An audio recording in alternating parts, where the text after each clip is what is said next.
Halo,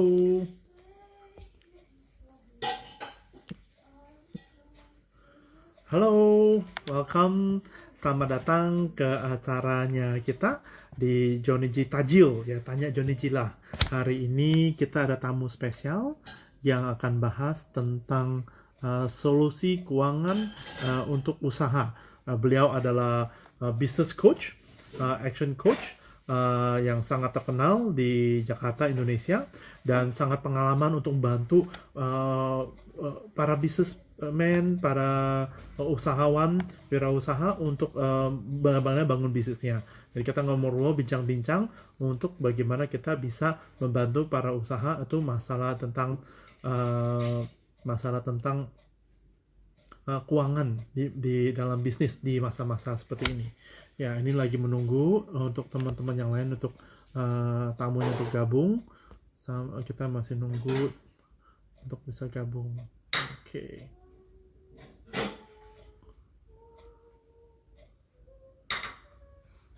Oke. Gimana apa kabarnya semua?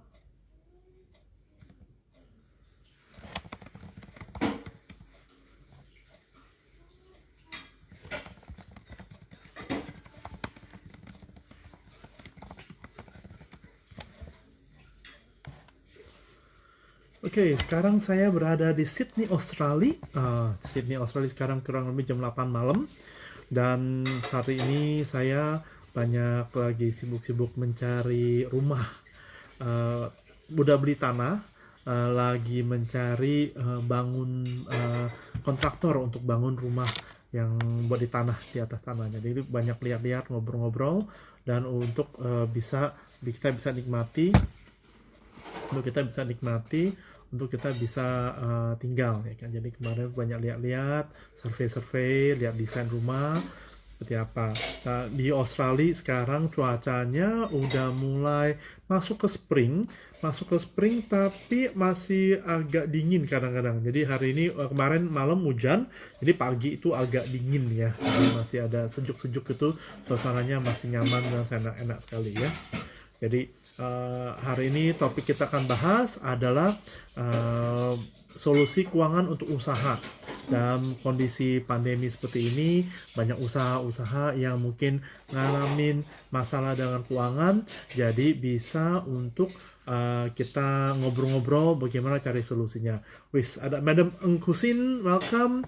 Wah, ini makanannya enak banget ya teman-teman. Kalau suka masakan Chinese, boleh japri dengan Madam Engkusin, bisa menikmati makanan yang biasanya tuh popo saya yang masak ya kan. Wah, masakan yang sulit dimasak, nah itu bisa kita nikmati. Wah, kita juga ada Jacinta, welcome ya kan. Ada Pak Irwan Jarpadi, welcome. Nah, kalau mau furniture, mebel, itu boleh hubungi Pak Irwan. Itu brandnya banyak sekali, produknya berkualitas semua, harganya the best. Jadi kita bisa nikmati ya. Oke, jadi masih menunggu tamu kita untuk gabung. Ya, masih menunggu tamu kita untuk gabung. Oke. Masih tunggu. Saya coba undang deh.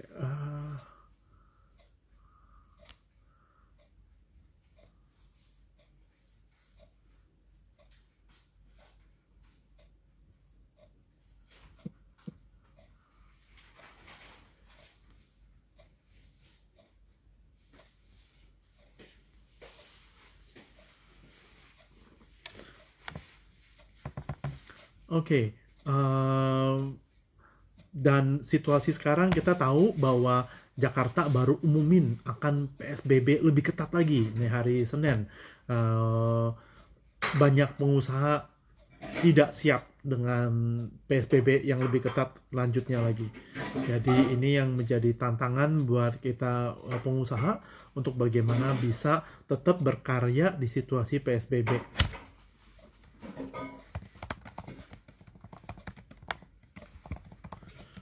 Saya lagi masih coba ngundang tamu kita, Bu Yunita, untuk gabung. mungkin ada masalah teknis, jadi teman-teman sabar ya sambil saya ngobrol-ngobrol. Kalau mau nanya boleh tanya ya, di bagian komen mau nanya apapun tentang usaha, tentang keuangan, sangat welcome ya kan, sangat welcome untuk bisa ngobrol-ngobrol, untuk kita bisa tanya-tanya ya.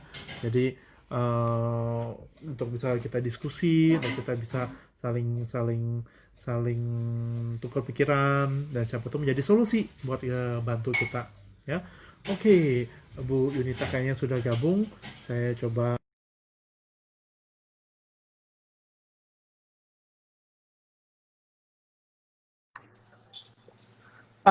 Akhirnya gabung juga. Akhirnya, akhirnya berhasil. Terima kasih. Apa kabar Bu Yunita? Baik, baik. Terima Sehat? kasih. Sehat. Gimana kabarnya Pak Wah, Joni? baik juga. Wis, ada Bu Gege, welcome. Terima Hai, Bu kasih udah Gege. gabung, Bu Gege. Ini juga wanita pengusaha yang tangguh nih. Iya, luar biasa nih Bu Gege nih. Salam kenal Bu Oke. Gege. Banyak sekali teman-teman gabung. Thank you untuk sudah luangin waktu untuk gabung. Semoga pembicaraan hari ini, topik ini bisa bantu menjadi inspirasi dan menjadi solusi. Jadi hari ini topiknya adalah solusi keuangan untuk usaha. Jadi untuk yang sekarang usaha, lagi ada masalah keuangan, macam-macam masalahnya, bisa kita ngobrol, diskusi, bisa tanya di kolom komen, jadi kita bisa tanggapi dan kita bagaimana kita selesaikan. Nah, jadi sekarang bisnis di bidang apapun, baik skala besar maupun kecil, harus kelola dengan keuangan dengan baik ya. Karena kan masa-masanya tidak seperti biasanya, masa yang luar biasa ini ya. Tapi sayangnya banyak pelaku usaha yang kurang menyadari akan pentingnya mengatur keuangan menjalankan bisnis ya kan. Bahkan banyak yang masih mencampur keuangan pribadi dengan operational bisnis. Nah, bagaimana solusinya nih supaya keuangan usaha lebih terarah dan rapi? Kita akan kupas dengan seorang bintang tamu, Bu Yunita, action coach, ya business coach sore ini. Kalau ada pertanyaan silakan klik di komen. Jadi kita berbincang-bincang, semoga menjadi bermanfaat buat banyak orang. Nah, Bu Yunita sekarang sebagai executive coach dari Action Coach Jakarta ya. Dengan era pandemi ini aktivitasnya bagaimana nih?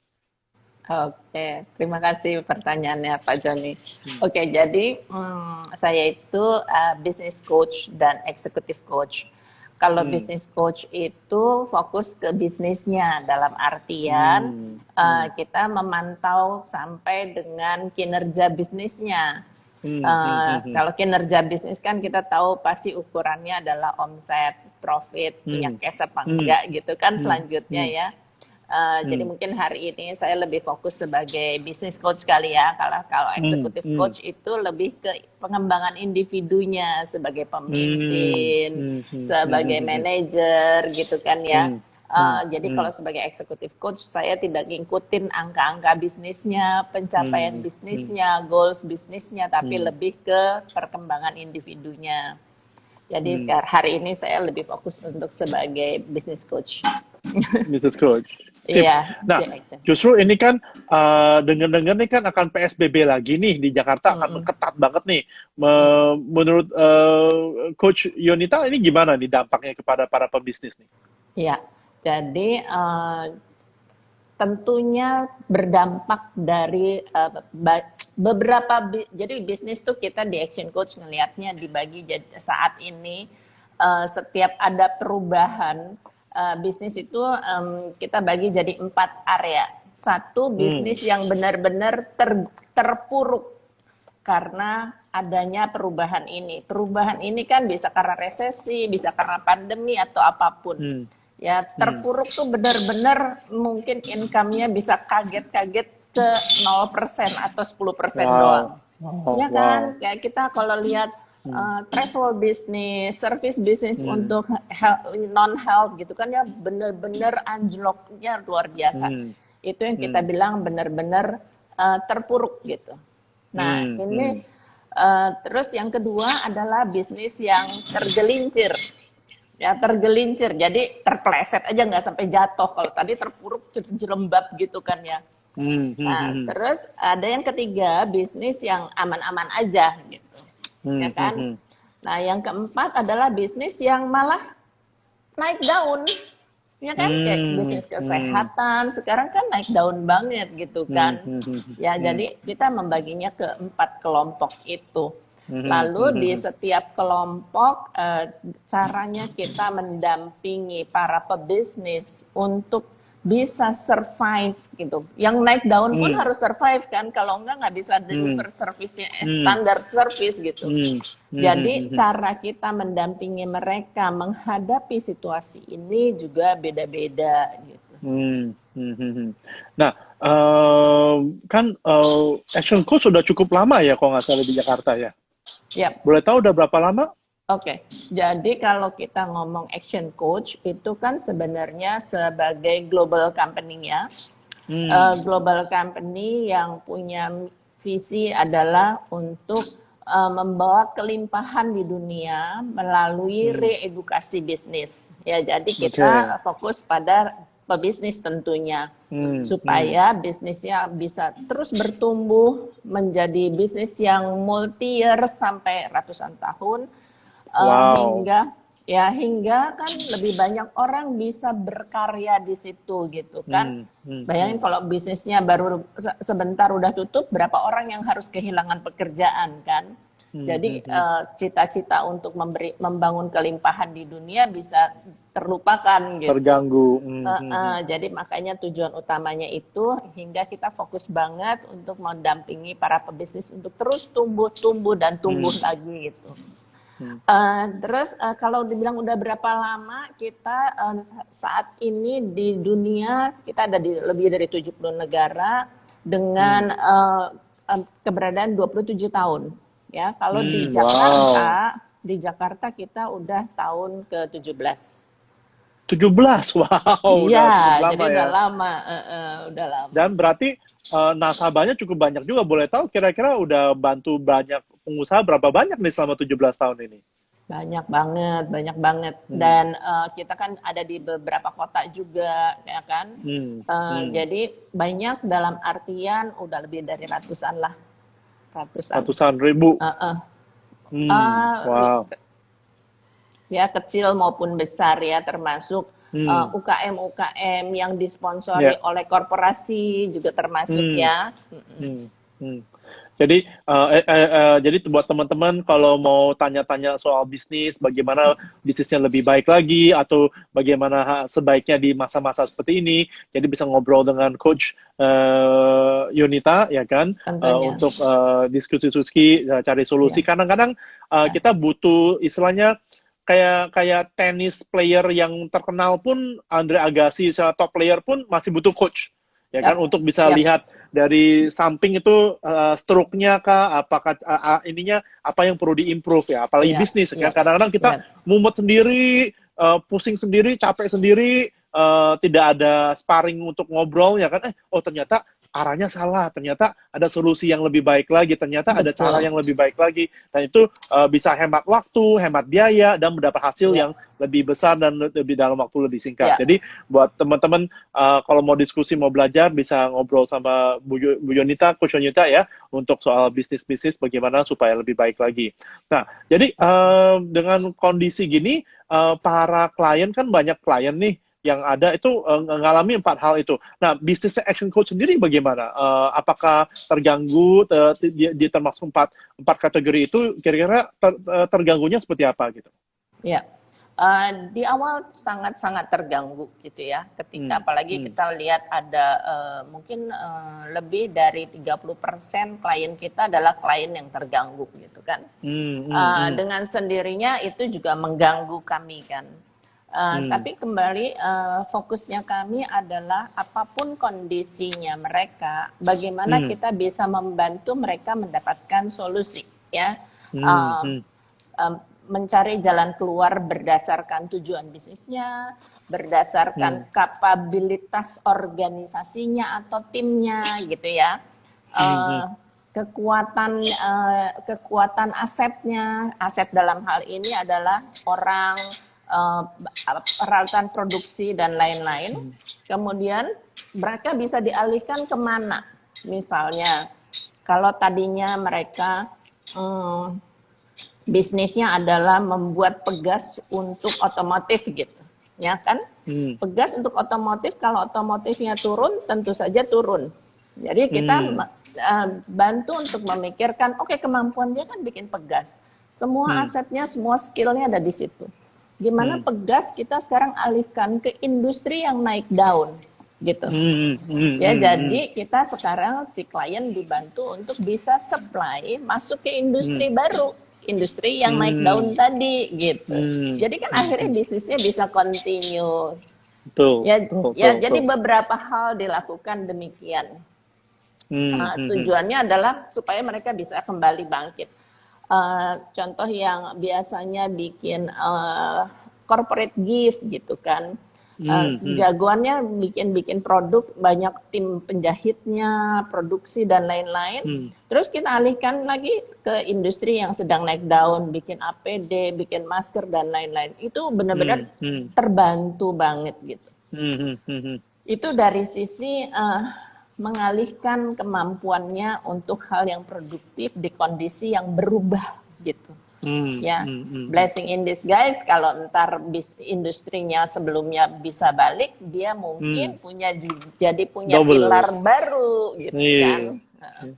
Nah, Iya. action coach karena berasa begitu, kami yang melakukannya adalah buka pasar yang baru, lagi-lagi ke industri yang naik daun tadi. Jadi kita mitraan dengan berbagai company yang memang punya target market yang sama di bisnis, tapi kuat di industri yang kita mau masuk.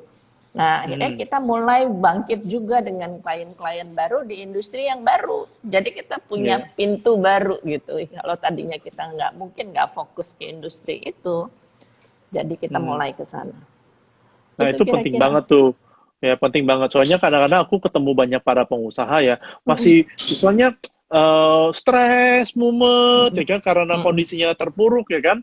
Tapi jadi tidak karena saking stresnya nggak cari solusi, berharap bisnis lamanya tuh dipulihkan. Jadi itu kayak ngeluh, komplain dan kayak pengen paksa itu harus begini. Tapi kadang-kadang kan banyak situasi, apalagi sekarang banyak di luar kendali kita gitu kan, banyak faktor luarnya banyak sekali. Jadi kita mau lakukan gini-gini tuh, totalnya pemerintah mau lakukan ini, lakukan itu, dan bisa berubah sekali gitu kan. Jadi itu banyak pula pengusaha tuh mengharap kepada balik ke lama, dia tidak mencari yang peluang baru yang sebenarnya mungkin di depan matanya. Ya kan? Sebenarnya itu dia bisa garap sebenarnya. Nah, itu perannya coach atau partner untuk sparring mencari solusi supaya nggak seperti katak di dalam tempurung.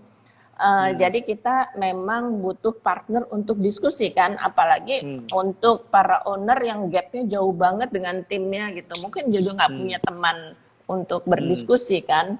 Nah, jadi sampai kita dengan mengetahui kondisi ini, kita juga membuka slot yang namanya untuk pro bono coaching.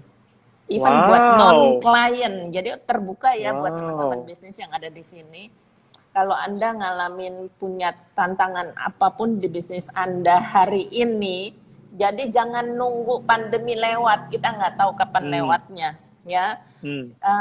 Talk to your coach, talk to someone that can help you to find solution with your strengths saat ini gitu. Yuk sama-sama kita bisa bantu banyak hal di situ. Buat teman-teman yang tidak paham pro bono itu istilahnya alias gratis. Yes. Jadi para coach, business coach yang udah pengalaman, udah terbukti track recordnya membantu omsetnya naik, sekarang mau bantu Anda jika Anda lagi bermasalah dalam bisnis, memberikan coaching gratis supaya bantu. Luar biasa banget, bener-bener. Thank you so much. Nih para yang dengar itu cepet ambil tindakan, karena kalau ambil tindakan, take action baru ada hasil. Nah, itu sebenarnya action coach ya. Jadi take action. Ya, action coach ya, bukan learning coach, bukan belajar doang, tapi harus action. Apapun harus yang Anda belajar hari ini, pastikan Anda lakukan gitu, Anda ya. Kalau toh Anda nggak bisa melakukannya sendiri, just contact your coach, use our pro bono session. Tuh ya, mumpung dikasih pro bono tuh ya, buat yang hadir ya, justru banyak ikutin acara kita seperti ini, ya. banyak manfaatnya, banyak manfaat, banyak beri hadiah-hadiah ya. Ya, dan saya selalu percaya gitu bahwa kalau mindset kita clear ya. Kadang-kadang gitu, karena saking mumetnya kita nggak bisa lihat berapa langkah ke depan, ya kan? Kita nggak bisa karena saking mumet liatin bawah terus gitu kan. Nah, saya rasa Ya. dengan tukar pikiran, dengan ngobrol sama teman-teman, dengan ada tukar ide, tukar kayak gini dengan coaching, Ya. itu ternyata menemukan peluang Banyak opportunity. industri baru, ya kan? Banyak Ada peluang sebenarnya. yang dia nggak kepikiran, oh ya bisa kan, dan dia bisa jalankan dan bisa mengubah situasinya menjadi dari masalah menjadi berkat, ya, menjadi naik daun. Iya. Ikut naik daun dengan bisnis yang sedang naik daun. Betul, betul, betul. Nah, Ya. jadi itu sangat bagus sekali, ya kan. Jadi apalagi ini sekarang kan akan istilah PSBB ini akan perketat kedua kali nih. Kira-kira ini melihatnya bagaimana, Bu Yunita? Ini dampak kepada ekonomi, para bisnis, ya kan? Kira-kira bagaimana nih buat para pebisnis? Iya, iya. Jadi kalau kita di bisnis kita selalu bilang bahwa cash is king kong gitu ya. Jadi siapapun yang punya cash untuk menjalankan bisnisnya, baik lagi survival maupun lagi naik daun, dia akan punya kesempatan tumbuh atau bahkan berkembang jauh lebih baik dibanding yang lain gitu. Dalam kondisi saat ini, lagi-lagi kalau pembisnis yang kemarin sudah mulai mempersiapkan cari solusi gitu ya, katakan yang terpuruk deh gitu. Paling tidak dia tahu angka bisnisnya. Di angka berapa sih dia break even? Ya nggak harus pakai uang tabungan bisnisnya dulu, ya kan? Yang penting itu kan. Jadi dengan tahu angka itu, kita bisa membantu dia, oke, jadi mulai tenang. Ya dong, kalau kita udah mulai menggali lubang terus kan, makin stres kan. Kuncinya adalah dengan kita tahu angka bisnis kita, berapa harus break even, itu yang kita kejar. Ya, bagaimana kita membantu si business owner tadi kalau top bergeser bisnisnya ke industri lain, buka industri lain, dia harus kejar angka itu dulu gitu. Ya. Nah, mereka yang udah tahu angkanya akan lebih mudah dibantu karena mereka tahu. Kemudian tinggal sambil jalan kita mengefisienkan angka operasionalnya ya. Atau kita menaikkan kapasitas mendapatkan omsetnya. Ya dong. Ya, tapi kalau memang kapasitas mendapatkan omsetnya dengan skill dia sekarang, dengan market yang dia bisa grab sekarang, dia bisa efisiensikan hingga dia bisa hidup lebih panjang ya di dalam survival ini sambil membangun kemampuan baru, membuka pasar yang baru untuk naikin omset gitu. Ya, naikin profit lagi-lagi perlu punya jadi cash supaya King Kongnya bisa jalan. Ya. Nah, mereka yang udah jalan di track itu ya, dengan PSBB karena mereka udah melalui, mereka bisa punya ide untuk survival udah. Ya. Tapi kalau yang enggak baru mulai bangkit. Kemarin kan mereka cuma nunggu, bukan cari solusi. Nunggu begitu PSBB dilepas, mereka kesannya baru mulai bangkit, tapi mereka bukan cari solusi sebenarnya. Cuma bangkit dari istirahat panjang gitu ya.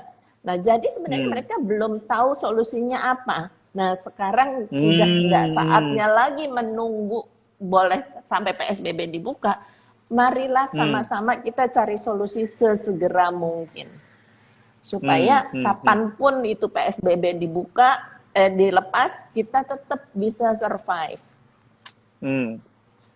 Jadi saya setuju. Jadi jangan tunggu sampai PSBB selesai. Harusnya bagaimana survive dan bagaimana bisa berhasil di masa-masa PSBB seperti ini, gitu ya. Nah, jadi ini ada tamu Bu Inge. Ini udah senior nih, usia 70-an, masih semangat belajar dan bisnisnya ini bisnisnya lagi maju nih saat ini, bisnisnya lagi maju nih, cash flow-nya kenceng. Ya, Oke, ada pertanyaan nih. Belajar pasti bisnisnya maju. Tuh. Nah, ini ada pertanyaan. Langkah pertama pengelolaan keuangan apa yang harus disiapkan dalam bisnis agar pembisnis tidak kaget? Ya, dari Bu Yunita dulu deh. Oke, keren. Supaya pebisnis nggak kaget ya. Yang pasti Hmm. di tiap bisnis harus memisahkan antara tadi Pak Joni udah bilang keuangan pribadi dan keuangan bisnis. Ya, jadi kalau Hmm. Anda Hmm. masih full time di bisnis Anda, ambillah gaji. Ya, berapa mau Hmm. ngambil Hmm. gaji, hitung sendiri. Mau berapapun bisa diambil, boleh. Nanti kita hitung berapa harus dapat bisnisnya supaya boleh Halo, halo, gaji Anda. halo. Yes, hilang ya? Ya, Halo, akunya kedengeran nggak? hilang, atau ibunya ya buat saya loading. Kayaknya Nggak sudah tahu. mulai lancar. Oke, oke. Ya, jadi prinsipnya satu, pisahin antara uang bisnis perusahaan. Nah, lo Hmm. saya yang hang lagi. Kedengeran nggak? Kedengeran, suaranya lancar. Terus, kalau Anda masih full time di bisnis Anda, pastikan Anda ambil gaji. Hmm. Hmm. Disiplinkan untuk menggunakan kebutuhan pribadi dari gaji Anda dan kebutuhan Hmm. kantor dari kantor, sesuai dengan Hmm. aturan yang ada di kantor. Jadi Hmm. Anda berlakukan aturan keuangan di kantor untuk tim Anda sama, ya kan? Hmm. Nggak boleh Hmm. klaim Hmm. uang susu anak ke kantor gitu, nggak boleh. Uang sekolah anak ke kantor itu nggak boleh pastinya, dari gaji Anda saja gitu. Itu yang Hmm. pertama. Hmm. Yang Ya, jadi kedua itu adalah good mencatat semua pengeluaran good dan corporate governance ya. yes, yes, ya, jadi Hmm. kita bilang kalau Suaranya putus-putus lagi, Bu. Suaranya putus-putus. Agak loading lagi. Ini di saya atau di ya, Ibu nih? Saya bingung. oke. Tahu ya, jadi mencatat semua pengeluaran dan pemasuknya, harapannya bisa menjadi laporan keuangan. Jadi kita tahu berapa Hmm.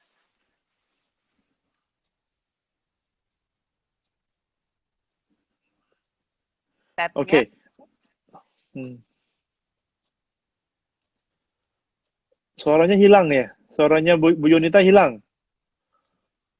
Suaranya Bu Yunita hilang.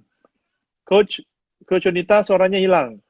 Oke, sambil nunggu Coach Yunita balik lagi online untuk bisa nyambung sama kita, soalnya suaranya hilang. Suaranya hilang, Bu. Kedengaran saya nggak? Suaranya hilang. Suaranya hilang, Bu. Nggak ada suara sama sekali. Bu, suaranya hilang.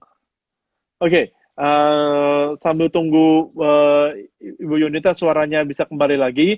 Jadi itu stepnya udah jelas ya bahwa pisahkan dulu kebutuhan perusahaan sama kebutuhan pribadi, jangan dicampur ya kan. Satu ya kan. Kedua adalah kalau memang masih kerja dalam bisnisnya sendiri terima gaji ya kan. Nah, jadi kalau memang tidak terima gaji harus mulai terima gaji. Ya kan? Kenapa? Supaya nggak campur nih. Kayak tadi butuh buat beli susu, butuh buat kebutuhan anak sekolah, jangan ambil uang perusahaan, ambil dari gaji, gitu ya. Itu tipsnya seperti itu. Nah, kalau dari saya adalah apalagi kondisi yang sekarang ini akan masuk di mana kalau PSBB-nya akan mulai lagi, kalau bisnis Anda akan terdampak kepada situasi ini kan kemarin kan karena PSBB udah kita ngalamin akan dampaknya seperti apa ya kan. Nah, apakah sudah punya cash flow? Tadi kan udah punya cash flow untuk siap nggak tabungan cash flow untuk bisa melewati saat-saat seperti ini. Itu yang harus saya siapin cash-nya dulu saya saranin. Mau siapin bagaimana? Mau bisa tarik dari piutang ya kan? Atau mesti cairin aset gitu. Aset-aset yang mungkin tidak lagi begitu produktif harus dicairkan supaya bisa dapat cash ya kan untuk bisa melewati masa ini. Nah, kalau sudah dapat cashnya, baru kita mulai pivot, mulai cari peluang untuk supaya bisa nangkep peluangnya. Bu, suaranya masih belum kedengaran, Bu. Suaranya masih belum kedengaran. Tidak kedengaran suaranya, Bu. Suaranya nggak kedengaran sama sekali. coba coba di leave dan gabung lagi aja Bu. Coba leave ini gabung lagi Bu. Jadi leave IG live-nya, nanti gabung masuk lagi. Bu,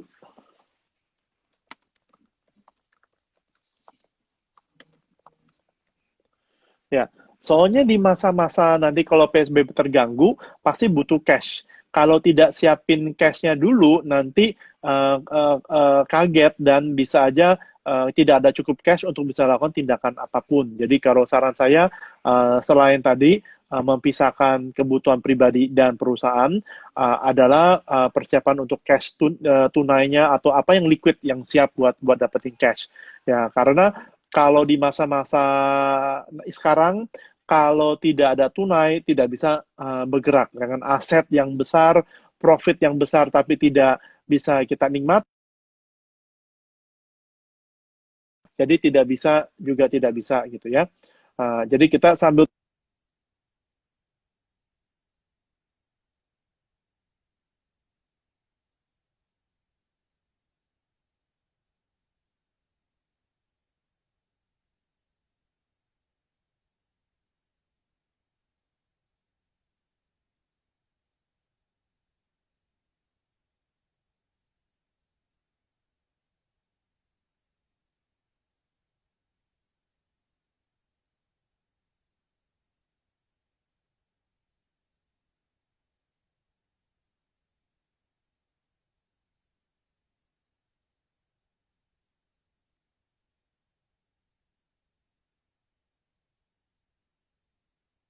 sama seperti ini.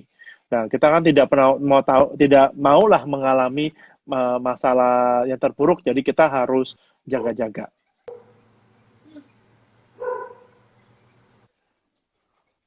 Halo, suaranya hilang juga. Suara saya hilang. Kedengaran nggak suaranya? Halo, halo, testing. Satu, dua, tiga, testing.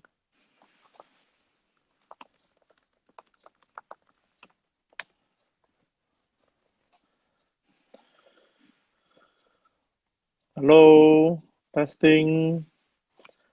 Wah, hari ini tiba-tiba banyak masalah teknis. Oke, suara saya sudah masuk ya, mantap. Coach Unita yang belum masuk-masuk ya. Ya udah, saya punya moto, saya punya prinsip adalah selalu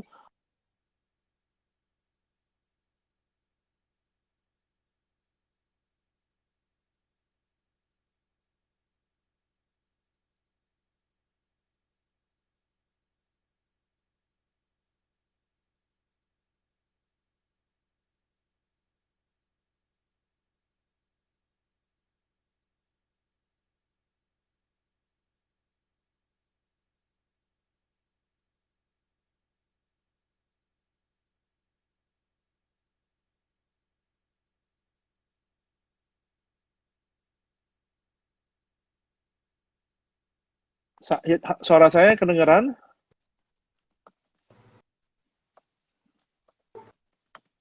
Testing satu, dua, tiga. Halo, halo,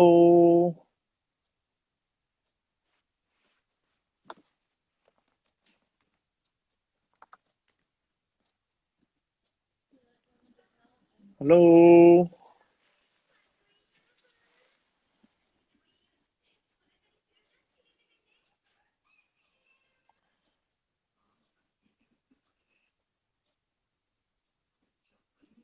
halo, sudah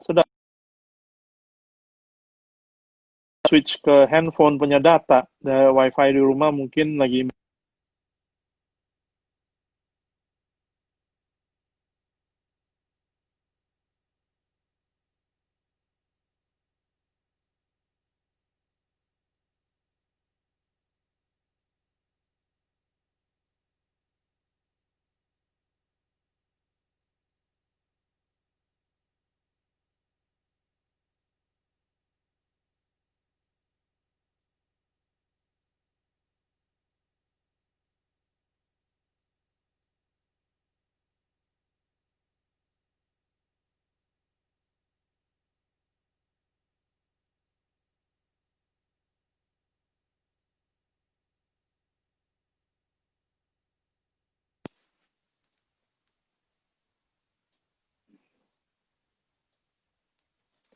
Testing suara saya. Saya coba link ke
kan dari jauh hari supaya tidak ngalamin seperti ini. Nah, sebaiknya adalah berbisnis di industri yang berbeda supaya mendiversifikasi income kita gitu loh. Atau punya berapa source of income yang punya dari industri atau dari bidang yang berbeda supaya kalau ada satu bidang yang terpengaruh tidak terganggu. Bu Coach Yunita sudah Halo. gabung? Ya, Sudah kedengeran? sudah kedengeran. Saya sudah dengar Sudah dengan ya. baik. Terima kasih. Mohon maaf Gus, lahir batin. akhirnya akhir lancar. Ini Akhirnya, semoga ada lancar terus pertanyaan, sampai Bu. sini. Ada Yap, pertanyaan, Bu. Apa yap. saja yang sebaiknya perlu disiapkan agar kondisi seperti pandemi ini bisa diantisipasi dari jauh hari, sehingga para Nah, pebisnis tidak terlalu jatuh bisnisnya? yap. Ya, pada dasarnya kalau semua bisnis tetap harus mengantisipasi source of income-nya. Kalau plan A nggak jalan, plan B-nya ngapain gitu. Satu hal yang keluar dari salah satu statementnya klien saya adalah, saya nggak dengerin waktu diminta untuk bikin planning. Keburu kejadian baru saya menyesal gitu ya. Jadi sebenarnya tiap bisnis itu harus punya yang namanya planning 3 bulanan at least ya. Kalau kita udah punya planning jangka panjang, tapi kita harus punya action plan 3 bulanan. Jadi aktivitas 3 bulan itu kita mau satu dapat duitnya udah pastinya dari mana aja gitu kan ya, si salesnya, omset. Tapi terus mau perbaikan di area apa, ya improvement internal, efisiensi apa dan lain sebagainya, itu kan tetap harus selalu dilakukan di setiap 3 bulan dalam perjalanan mencapai tujuan jangka panjang tersebut gitu. Nah, kalau kita udah punya semua itu, semua rencana kerja 3 bulanan, at least ketika ada mendadak sesuatu yang dari woro-woro jauh yang tadi kita nggak antisipasi, tapi terus terjadi dalam hal tadi kita punya numbers kita, ya kan, punya omset, punya profit, punya cash, semua ada di catatan kita dengan rapi. Kita tahu, ya kan, cash kita bisa bertahan dengan kondisi seperti ini kan udah selalu disiapin kan. Kita selalu nyiapin si para pebisnis yang sehat adalah karena cash keuangan itu adalah darahnya bisnis, ya kan? Kenapa cash king kongnya bisnis adalah karena kalau nggak punya cash sama aja orang kurang darah gitu. Ya di bisnis akan kayak gitu. Bisnis bisa mati karena nggak punya cash walaupun profitnya banyak. Ya jadi dengan ilmu itu sebenarnya ketika kejadian di luar rencana, di luar antisipasi sama sekali terjadi, kita tahu numbers kita. Hmm. Kita tahu ketahanan kita berapa bulan. Ya. Lalu kita bikin replanning untuk menghadapi kondisi perubahan ini. Tetap replanning tetap dilakukan, tapi kita udah punya semua data kita, replanning mana source of income-nya. Jadi kita kagetnya nggak terus langsung jelek mati karena kita nggak punya data apa-apa. Ya, jadi kesiapan kita punya angka bisnis kita dan selalu bertindak atas angka bisnis itu adalah kata kunci keberhasilan dari bisnis Anda. Apapun yang terjadi di dalam perubahan, kalau perubahannya dari dalam atau perubahannya terencana dengan mudah kita lakukan kan. Tapi banyak sekarang perubahan dari luar, peraturan pemerintah, ya kan? Peraturan ekspor impor kalau kita lakukan bisnisnya ekspor impor. Belum lagi yang pandemi seperti ini yang kita nggak tahu sama sekali gitu. Bahkan dunia pun mungkin nggak terlalu siap gitu. Tapi bisnis yang akan jauh lebih mudah survive adalah bisnis yang punya data. Ya kan? Punya cash, punya selalu bekerja atas dasar angka data keuangannya tersebut. Nah, jadi itu sangat penting ya guys, untuk selalu rapi dalam administrasi dan laporan. Soalnya kalau kita tidak tahu, misalnya gini, kita naik mobil, tapi kita nggak tahu bensinnya berapa, larinya berapa cepat, otomatis nggak tahu tercapai atau enggak, cukup nggak bensinnya tercapai, atau kita arahnya benar nggak, atau kita jalannya menuju sananya sehari atau 1 jam, kan tergantung kecepatan. Kalau nggak punya data, ya nggak tahu bensinnya cukup tahu nggak, kecepatan kita berapa cepat sampai tujuan tahu nggak gitu ya. Jadi seperti itu kira-kira. Jadi ya itu angka bisnis maksudnya apa? Yaitu target bisnis maksudnya apa? Mungkin bisa dijelasin. Ya, tadi kalau di kendaraan kan dashboardnya kita kan ya, di situ kan ada speedometer berapa, panas atau enggak gitu. Kita mau pergi tujuannya kemana, masih berapa jauh segala macam. Kalau dashboardnya bisnis adalah itu tadi punya tahu target omsetnya ya, terus punya tahu profitnya. Jadi kita punya laporan keuangan yang namanya profit and loss. Kita punya laporan keuangan yang namanya balance sheet. Kita punya neraca. Kita punya laporan keuangan yang namanya cash flow. Ya, laporan cashnya kita. Nah, dengan angka ini kita akan tahu persis uang kita ada di mana, tindakan kita harus ngapain untuk membuat kalau sekarang saya lagi mules sakit perut, saya tahu harus ngapain. Kalau sekarang saya lagi kekurangan cash, saya tahu cash saya ada di mana. Kalau laporan itu ada. Contoh ya, saya punya klien gini. Contoh, saya kasih contoh 2 klien yang punya data dan nggak punya data. Satu klien yang punya data, udah bisnis 15 tahun. Latar belakang bisnis ini adalah sales. Biasa kan kalau sales jago jualan terus pikir gue bisnis sendiri aja gitu. Ya, jadi 3 orang sales keluar dari satu perusahaan bikin bisnis sendiri, ya kan? Mereka bagi-bagi tugas. Yang 2 bikin bisnis lainnya berbeda, line of bisnisnya berbeda, tapi yang 1 jadi back office, HRD, keuangan, bla bla bla bla, semua yang back office related. Nah, jadi bertiga jalanin bisnis sampai 15 tahun, bisnisnya growing bagus. Omset sebulanan mungkin ketika datang ke saya setelah 15 tahun itu omset sebulan kira-kira 3M. Lumayan lah ya. Cuman makin hari makin gelap gitu. Dalam artian nggak punya cash. Kayaknya profitnya banyak tapi nggak punya cash. Tiap mau dapat project, financing lagi. Mau lebaran, financing lagi. Jadi kayaknya hutangnya banyak banget, duitnya ada di mana dia nggak tahu. Keuntungannya ketika mereka datang ke Action, Bapak punya laporan keuangan, ya oke. Jadi 2 kali visit kita udah tahu duitnya ada di mana dan bagaimana membuat duit itu jadi cash. Karena dia punya data keuangan yang nggak pernah dibaca, gitu.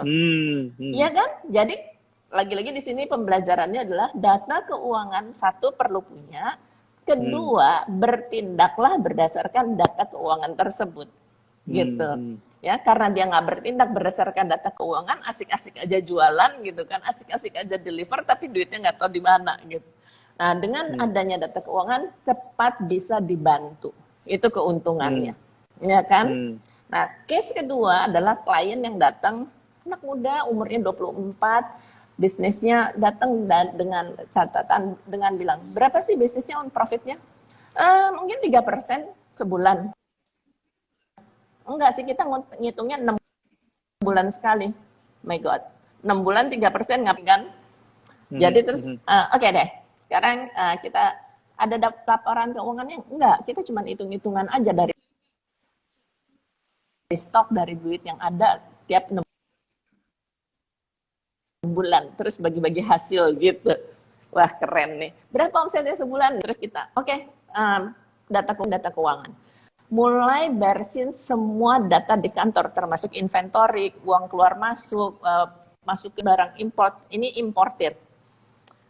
Udah, jadi beresin data itu 14 bulan sendiri. Bisnisnya nggak gede. Tahun lebih. Bisnisnya nggak gede. Iya, karena semua datanya nggak jelas. Semua datanya nggak jelas, ya. Jadi beresin data udah begitu lama. Sambil jalan kita sambil mulai bebenah kan, yang bisa dibenahin. Termasuk adalah meningkatkan profitabilitas bisnisnya. Ya, jadi motong uang yang ada di jalanan. Dari dia bayar ke pabrik untuk dapat barang, itu importir kan barangnya dari luar negeri, dari Cina. Bayar ke pabrik, duitnya udah keluar. Sampai duitnya masuk lagi, itu minimum 7 bulan. Kan keren banget kan? Itu kan sebenarnya cost of money kan, mengurangi keuntungan. Nah, sambil dia beresin data, kita beresin juga hal ini. Ya, jadi bagaimana memendekkan uang keluar sampai uang masuknya. Itu juga kembali kalau kita punya data akan jauh lebih mudah gitu. Ya. Jadi kalau 7 bulan baru dibayar berarti modal kerjanya 7 kali lipat tuh. Iya, keren banget kan. Makanya profitnya jadi kecil. Ya, jadi butuh modal sangat besar buat operate bisnis yang sama gitu karena tagih uangnya lama gitu. Kebetulan dia punya modal yang tidak terbatas dari kakaknya yang bisnisnya udah nggak ada pinggirnya gitu ya. Jadi mungkin itu, cuman terlalu dimanjain kayak gitu. Betul. Tapi terus dia ngerasa saya harus mengembalikan uang yang saya gunakan, tapi saya nggak tahu gimana caranya karena uang ini makin hari makin kecil dan harus nambah terus gitu kan. Jadi karena tanggung jawabnya itulah akhirnya dia meluangkan waktu dan memfokuskan untuk belajar dan membenahi bisnisnya. Nah, happy-nya walaupun doing trading barang komoditi, setelah dia beresin datanya kita bisa mencapai achievement punya profit 7% per minggu. Per bulan. Wow. Per bulan. 7% per bulan dari yang 3% per 6 bulan. Ya, 7% sebulan. Nah, kemudian kita bisa beresin, itu tadi salah satunya, pendekin uang keluar sampai uang masuk. Jadi 2 minggu dari 7 bulan. Itu achievement banget. Wow, luar biasa. Jadi lagi-lagi data matters banget buat. Nah, jadi ini cerita kita gimana para banyak klien ini dibantu, para pengusaha dibantu oleh Coach Yunita nih. Jadi teman-teman kalau mau pro bono coaching ya kan, free ya, gratis. Ya, hubungin Coach Yunita ya kan supaya bisa bantu Anda saat ini juga supaya bisa keluar dari masalah. Nah, saya juga setuju data sangat penting. Satu bisnis yang saya jalani itu koperasi simpan pinjam. Nah, koperasi simpan pinjam di industri ini berapa bulan terakhir entah berapa banyak yang tutup, yang tidak bisa bayar nasabah, tidak bisa cash flow buat bayar nasabah, buat bermasalah lah, banyak masalah, akhirnya tutup, pilot tutup, banyak yang dikomplain nasabah dan lain. Nah, karena kita ikutin yang Coach Yunita sudah sarankan, data kita lengkap, kita malah audit kita bisa sampai tiap 3 bulan kita bisa keluarin laporan audit yang di bisnis koperasi itu udah kayak TBK, kita udah kayak perusahaan TBK, karena saking rapinya risk manajemennya, malah kita projection butuh dana untuk nasabah kapan, kita udah project 1-2 bulan 3 bulan akan datang, kita udah siapin dulu. Jadi pas untuk udah mau bayar bunga, mau penarikan, lancar. Jadi itu yang nasabah kita ngomong tuh, wah, di grupnya Hartana tuh lancar banget, tarik uang lancar, bunga nggak pernah telat. Yang lain di tetangga, wah, itu ditunda, telat bayar, pokoknya banyak alasan ini itu di kita nggak pernah ada, karena kita punya data tuh sangat kita jaga, sangat kita cek tiap hari, kita selalu cek kebutuhan buat dana, kita selalu flow-nya seperti apa, profitnya seperti apa, collection-nya seperti apa. Jangan sampai kita tidak bisa collect cash untuk bisa bayarin kebutuhan. Nah, karena kita sangat, apalagi di masa-masa seperti ini, sempat aku malah ikut briefing sama tim finance tiap hari. Ya kan? Sama tim finance tiap hari briefing. Ini mana dirapi-rapiin sampai bisa lancar, yang sekarang kita jalanin gitu. Jadi data tuh sangat-sangat penting. Jangan sampai kita males nanti aja, yang penting cari omset. Itu bukan selalu benar ya. Jadi omset juga penting. Kalau data kita tidak rapihin, omset berapapun, kebocoran besar atau kita tidak bisa menagih pun juga akhirnya nggak ada hasil yang kelihatan. Adanya capeknya doang. Akhirnya kerja capek dan modalnya habis gitu ya. Jadi Nah, jadi itulah data sangat penting ya kan. Jadi itu untuk kumpulin data, untuk harus lebih lebih rapi dan selalu ngecek ya kan. Kalau sebagai pengusaha tidak ngerti, ya kita harus cari tahu, belajar ya. Ada coach Yunita ya kan, bisa belajar ya kan dari coach ya kan, atau baca buku atau lihat YouTube online. Benar-benar harus ngerti. Bukan harus nguasain. Kamu bukannya, aku bukan orang accounting, bukan orang finance. Kadang pengusaha kan strength-nya kan beda. Setidaknya ngerti. Dan setidaknya ngerti dan bisa kontrol. Jadi nggak perlu bisa bikin laporan keuangan. Yang pasti disiplin ketika Anda tanda tangan mengeluarkan uang atau terima uang, disiplin orang keuangannya minta catat ya. Terus ada laporan keuangannya dan bisa baca serta bertindak atau ambil keputusan berdasarkan data keuangan tersebut. Pak Joni, saya mau sharing sebelum saya mau nanya. Mau sharing dulu. Sharingnya tuh gini. Tadi saya mengasumsikan keuangan itu adalah darahnya bisnis gitu. Ya kalau orang kan kalau darahnya lancar, sehat, segar, orangnya pasti sehat gitu ya kan. Di bisnis juga gitu. Cash adalah darahnya bisnis. Nah kalau kita ngomong omset, tadi ada pebisnis yang kejar omset. Kalau latar belakang jagoan jualan pasti kejarnya omset gitu kan. Yang penting jualan dulu gitu. Nah, ketika udah berhasil jualan, kalau saya ngelihat omset itu sebagai sumber darahnya baru. Misalnya saya butuh tambahan darah, saya minta ke PMI, gitu kan ya. Nah, itu dapat kantong darah itu omset. Belum berguna buat badan kita gitu, belum berguna buat bisnis kita. Cuman gaya, gue udah punya nih darah yang gue perlukan. Gitu. Tapi masih di mana-mana, apalagi belum deliver. Ya kalau udah deliver baru terus udah bisa nih, jadi bisa sebenarnya udah masuk, udah ditransfusiin ke kita. Kalau dia belum mengalir ikut alirannya kita jadi cash, itu belum jadi membuat kita sehat di bisnis sekalipun. Ya, sampai dia masuk ke rekening kita sebagai cash, baru dia jadi darah yang mengalir menghidupkan bisnis Anda. Ya jadi garis gambarannya gitu. Nah sekarang gini Pak Joni, pertanyaannya saya, kalau saya dilihat dari laporan keuangan, banyak aset liquid untuk menyelamatkan bisnis itu bisa dengan semudah sebulan, 2 bulan, 3 bulan selesai diberesin gitu kan ya, kalau banyak aset liquid. Nah sekarang nih dalam kondisi sebenarnya terjadi di kondisi kemarin maupun di kondisi sekarang lebih urgent lagi kan ya. Kalau di kondisi pandemi seperti ini, di mana pemasukan atau sumber darahnya juga kurang, artinya kan aset yang perlu diberdayakan kan.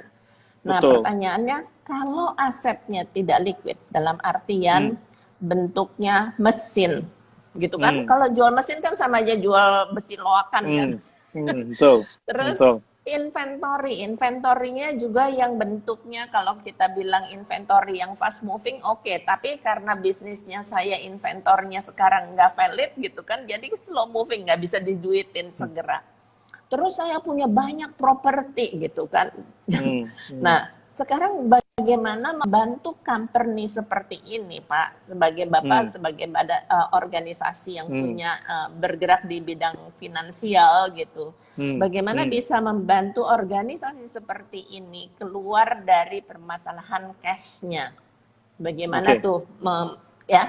Itu. Ya. Silakan, Jadi Pak. situasinya asetnya yang tidak liquid banyak. Jadi aset mesin, aset properti, ya kan. Contoh inventory banyak.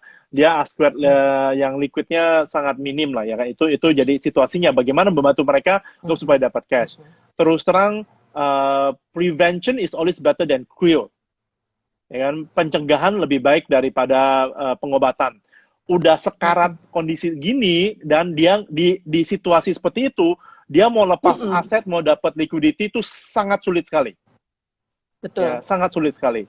Nah, seharusnya dari jauh hari sudah mulai alokasikan kepada hal yang liquid, ya kan? Jadi itu kita selalu as a wealth coach, kita selalu ajarin harus diversify ke portfolio yang beda-beda supaya mengcover resiko yang berbeda dan juga bisa dapat kesempatan dari situasi yang berbeda karena punya aset kelas yang berbeda. Contoh, dia mulai bagi, jangan taruh semua properti, ada taruh di saham, ada taruh di forex, ada taruh di gold, ada taruh di emas batang dan lain-lain.